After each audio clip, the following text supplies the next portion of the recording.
እንዴት ናችሁ? አሁን እስኪ ስለ ጀነሬተር እና የጀነሬተር ኤግዚቴሽን ሲስተም እናያለን ማለት ነው። አብራችን ቆዩ። በመጀመሪያ ጀነሬተር ሲባል ምንድነው? ከትንሹ እስከ ትላልቅ ኃይል ማመንጫዎች ላይ ያሉ ጀነሬተሮች ዋናው አፕሊኬሽን ወይም ፐርፐዙ ከሜካኒካል ኢነርጂ ወደ ኤሌክትሪካል ኢነርጂ ኮንቨርት የሚያደርግልን ማሽን ነው ማለት ነው ጀነሬተር ሲባል። ስለዚህ በዚህ ሲምፕል ላይን ዲያግራም ላይ የምናየው ምንድነው? ጀነሬተር ኤግዚቴሽን ሲስተም እናያለን ማለት ነው። ይህንን የምናየው በሃይድሮ ኤሌክትሪክ ፓወር ፕላንት ከሚገኘው ጀነሬተር ታይፕ which is called ሲንክሮነስ ጀነሬተር ይሆናል ማለት ነው። በመጀመሪያ ሁለት ፓርቶች እንዳሉት ይታወቃል ጀነሬተር። አንደኛው ምንድነው? ስቴተር ፓርት ነው። ሁለተኛው ደግሞ ሮተር ፓርት ማለት ነው። ስቴተር ፓርት የምንለው ምንድነው? ስቴሽነሪ ፓርት ወይም የጀነሬተሩ የማይንቀሳቀሰው ክፍል ማለት ነው። ስቴተር ፓርት የምንለው ማለት ነው። ሁለተኛው ሮተር የምንለው የጀነሬተሩ ተንቀሳቃሽ ክፍል የምንለው ማለት ነው። አሁን ለምሳሌ በዚህ ሃይድሮ ኤሌክትሪክ ፓወር ፕላንት ላይ ሮተር የምንለው በውሃው ግፊት የሚሽከረከረው ነው የሚሆነው ማለት ነው።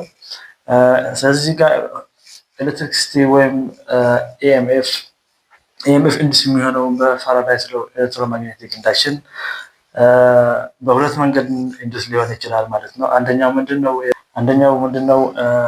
አርማቸር ኮይሉ ስቴሽነሪ የሆነና ፊልድ ዋይንዲንጉ ሮቴት ሲያደርግ አራውንድ በአርማቸር ኮይል ላይ ኢኤምኤፍ አርማቸር ኮይል ላይ ኢንዱስ ሊሆን ይችላል። ሁለተኛው ደግሞ ምንድነው? ፖሉ ወይም ማግኔቲክ ፊልድ የሚፈጥርልን ፊልድ ዋይንዲንጉ ስቴሽነሪ የሆነና አርማቸር ኮይሉ ከት ሲያደርገው ወይም በፋራዳይስ ሎው እንደሚለን when a conductor cuts magnetic flux dynamically it induces EMF እንደሚለን ማለት ነው። ስለዚህ እዚህ ጋር በሃይድሮ ኤሌክትሪክ ፓወር ፕላንት ላይ ያለ ምንድነው? አርማቸር ኮይሉ ስቴሽነሪ ነው ወይም ስቴተር ነው። ፊልድ ዋይንዲንግ ደግሞ ሮቴቲንግ ፓርት ነው ማለት ነው። ሮተር ላይ የሚገኘው ማለት ነው። ስለዚህ ጋር በኤግዚቴሽን ሲስተም ስናይ እዚህ ጋር ያለው ሲምፕላይዝድ የተደረጉ ኮምፖነንቶች እናያለን። ከዛ በኋላ ጀነራሊ አፕሊኬሽን እናያለን ማለት ነው። መጀመሪያ እዚህ ጋር ጀነሬተር አውትፑት አለን። ጀነሬተር ተርሚናል ጀነሬተር አውትፑት ማለት ነው። ከዛ ጋር ትራንስፎርመር አለን። ይህ ትራንስፎርመር ኤግዚቴሽን ትራንስፎርመር ይባላል። ይህንን ኤግዚቴሽን ትራንስፎርመር ማለት ነው።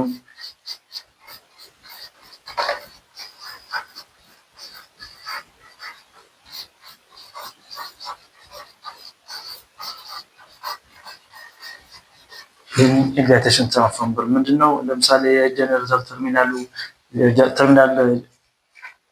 ቮልቴጁ 13.8 ከሆነ ይህን ቮልቴጅ 13.8 ኪሎ ቮልት ከሆነ ከ13.8 ኪሎ ቮልት ወደ 400 ስቴፕ ዳውን ያደርግልናል ማለት ነው። ወደ 400 ስቴፕ ዳውን ያደርግልናል በ400 ቮልቴጅ ማለት ነው። ስቴፕ ዳውን የተደረገው ቮልቴጅ ወደ ሬክቲፋየር ይገባል ማለት ነው። ወይም ወደ ኤስሲአር ማለት ነው። ሲሊከንድ ኮንትሮል ሬክቲፋየር ማለት ነው። ይህንን የከታይሪስተር ኤሌመንት ሴሚኮንዳክተር ታይሪስተር ኤሌመንት ኮምፖነንት ነው። ይህን ኤስሲአር ምንድነው? የሰጠውን ኤሲ ወደ ዲሲ ኮንቨርት ያደርግልናል ማለት ነው። ከኤሌክትሪሽን ስቴፕ ዳውን ተደርጎ የተቀበለውን ኤስ ሳፕላይ ወደ ዲሲ ሳፕላይ ኮንቨርት ያደርግልናል ማለት ነው። ስለዚህ ይህንን ምንድነው? ይህንን እዚህ ጋር ጌት አለ ለትሪገሪንግ እና ለኮንትሮሊንግ ለኤስሲአር ኮንትሮሊንግ ማለት ነው።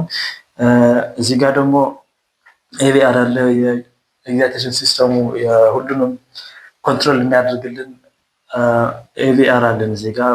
ይህ ኤቪአር ማለት አውቶማቲክ ቮልቴጅ ሬጉሌተር ማለት ነው። ይህ ኤቪአር ምንድነው? እዚህ ጋር የሚፈለገውን አውትፑት ቮልቴጅ እና አውትፑት ከረንት እንዲኖር ኤስሲአር ኮንትሮል ያደርግልናል። ማንን?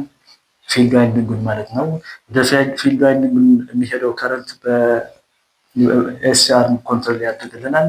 ስለዚህ እዚህ ጋር የሚመጣውን ከረንት ሲጨምር ማግኔቲክ ፊልድ ይጨምራል። እዚህ ጋር የሚመጣውን ከረንት ሲቀንስ ማግኔቲክ ፊልድ ይቀንሳል።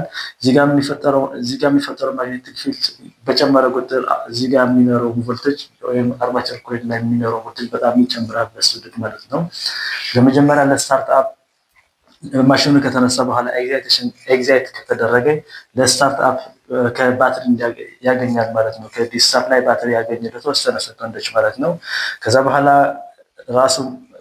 ራሱ ማመንጨት ሲጀምር ጀነሬተሩ ይህንን ኤቪአሩ ለዚህ ትሪፕ ያስደርግልንና ከዲሲ የሚመጣውን ትሪፕ ያስደርግልንና ኤግዛይቴሽን ይሆናል ማለት ነው።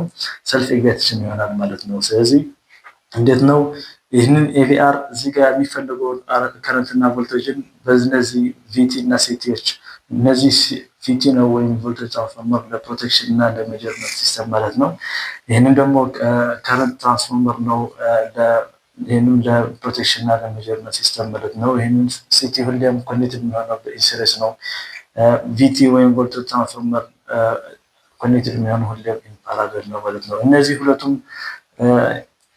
ከተርሚናል ስታተስ እያየ ወደ ኤቪአሩ እዚህ ጋር ያለ የሚፈልገውን ቮልቴጅ እና ከረንት ኤሲአን ኮንትሮል በማድረግ ወደ ፊልድ ዋይንዲንግ የሚሄደው ከረንት ኮንትሮል ያድርግልናል ይህን ኤቪአር ማለት ነው። ስለዚህ ይህንን ፊልድ ዋይንዲንግ የጀነሬተር ፊልድ ዋይንዲንግ ነው ማለት ነው። ይጠቅማል ብላችሁ ካሰባችሁ ቻናሉ ሰብስክራይብ ማድረግ አትርሱ። አመሰግናለሁ። መልካም